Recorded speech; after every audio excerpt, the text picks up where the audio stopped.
Hello, hi everyone. It's Rose again doing the last tour, virtual tour in Dudley. We've got one at the office tomorrow and one at the cemetery on Sunday.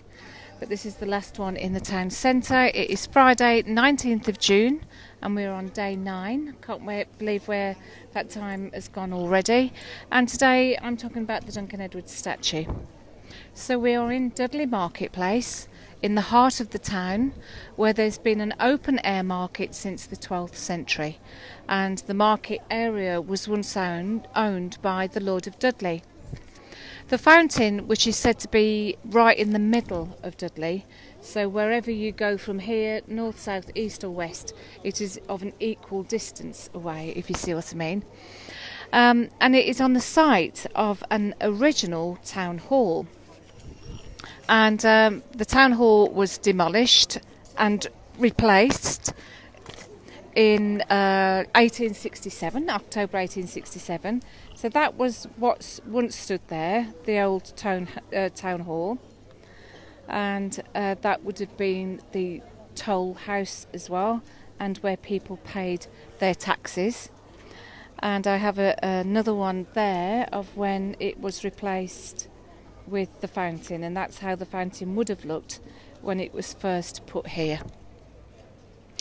So the fountain was designed by James Forsyth and is built of red and grey Portland stone and is 27 foot high. It was commissioned and given to the town and its people by the Earl of Dudley, and there was a lavish opening ceremony by the Countess of Dudley, where she took a drink of the first waters that flowed from it. There's a public drinking fountain which no longer works, unfortunately, and there was water troughs for the houses that would pull the carts through the town to the marketplace. The fountain was exhibited at the Great Exhibition of Paris in 1867, and it was shipped home and has been in situ here ever since. It is the backdrop for our Remembrance Day cross, which stands in its shadows every November, and where the public place their own wooden crosses and poppies as a mark of remembrance to family members and to the people who are victims of war. So where we are standing at the moment, this space here, is where Duncan's statue originally stood. And we're going to walk down in a little while to where the statue now stands, but it was originally unveiled in October 1999 by Sir Bobby Charlton and Sarah Ann Edwards, and there is the programme from that day. It was a really happy day for Sarah. She was as proud as Punch, bless her. And I've got a photo of Sir Bobby and Sarah on that day as well. Just look at her face, bless her heart. And she was so proud of that hat. She'd bought it a couple of days before in the Age Concern shop and was so proud of it. And I think she coined the phrase Bobby Dazzler long before David Dickinson did. She was so proud of it. The statue was taken down and cleaned during a marketplace redevelopment scheme in 2016. So now we're just going to say, like I said, walk this short distance to where the statue now stands. So there's the Fountain Arcade where we were yesterday, where I mentioned about the flowers. And it's market day. It's not as busy as it was. Certainly when I was a child, there was you could buy everything. I'm just going to walk through the queue for the bank, excuse me. You could buy everything at this market at one point when I was a child, especially at Christmas. Dudley really isn't the town that it used to be. You could buy everything in the town. Getting hit by the clothes on the market. Got distracted actually, was nearly late doing my talk today, talking to the man that's selling Italian clothes on the market. So at one point, as I say, you could buy everything here in Dudley. The market was a real thriving place. Christmas was really special when they had the Salvation Army band And yeah, shame really, because it isn't the town that it was. I don't suppose there's many town centres now that is, but we're still proud of our town, and the market is still up and running after all these years.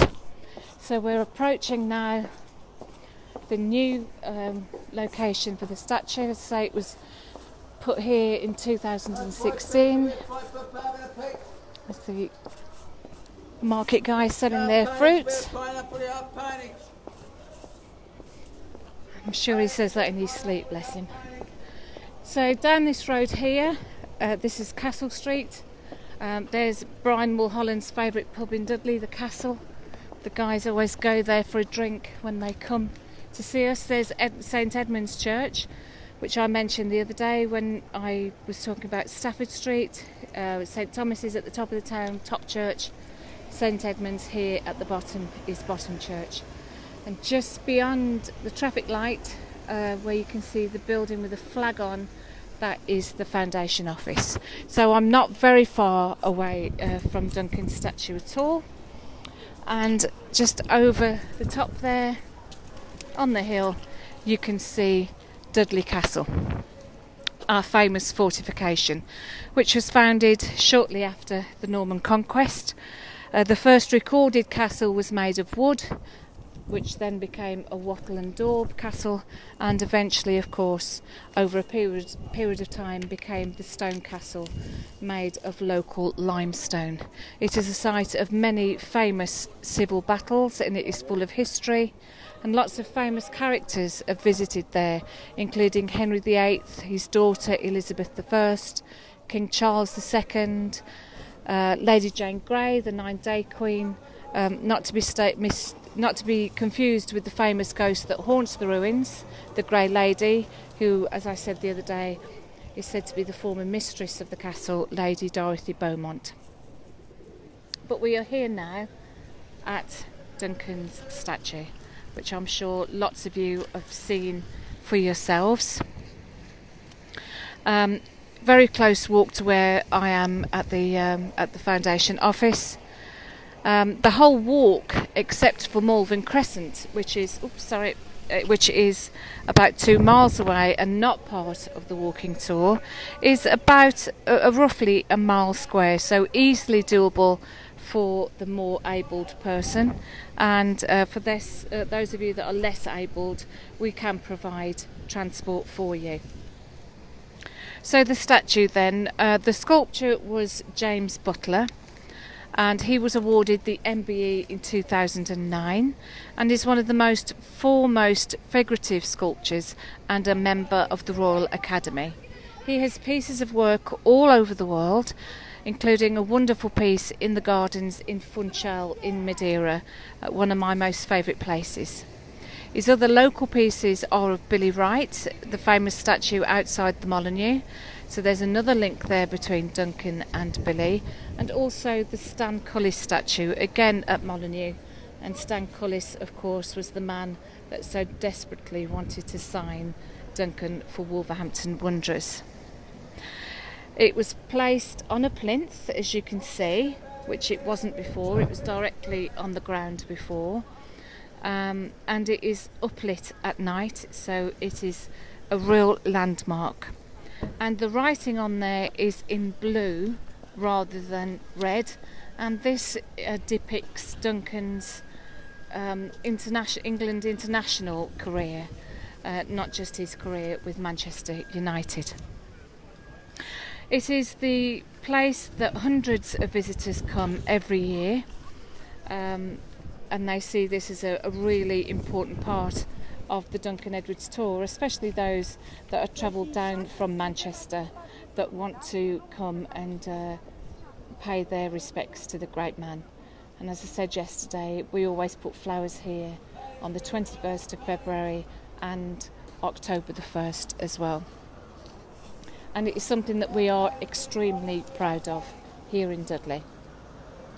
Our friend and ambassador Brian Mulholland was highly involved in the relocation and the cleaning of the statue, and that was the start of a lifelong friendship between him and Gail and me and Andy, and we have so much to thank Brian for, no more so than this statue.